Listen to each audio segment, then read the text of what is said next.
عندنا من معاجز رسول الله صلى الله عليه وآله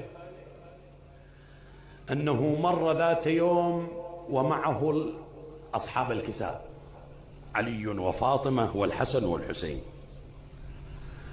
يقول لي يمشي دخل مر في طريقه على المقابر، مش على المقابر بالطريق. طبعا هاي من معاجز رسول الله. يجون احنا النصارى يفتخرون أن عيسى عليه السلام كان يبرئ الأكمه والأبرص وكان يحيي الموتى. إخواني، رسول الله صلى الله عليه وآله عند معاجز فاقت معاجز كل الأنبياء، بس بسبب قلت لك هالغزو الثقافي والمدسوسات الإسرائيلية في كتب المسلمين والقلم الماسوني والضخ الوهابي، هذا اللي خلى الحكي يخرب. ويجوك بعض الأوروبيين يرسمون رسوم مسيئة على شخصية النبي، ويجي واحد يعني مشاكل هواية تعرضت لها شخصية رسول الله بسبب هالتيارات المنحرفة.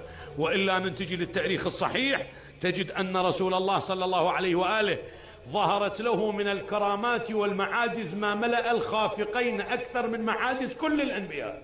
واحدة من هنا هاي، جاء رسول الله يمشي صلى الله عليه وآله، مر على المقابر، وقف قال لهم أنا جاي أشوف شاب يعذب في قبره. قلت لك وياه الإمام أمير المؤمنين والسيدة الزهراء والحسن والحسين عليهم السلام.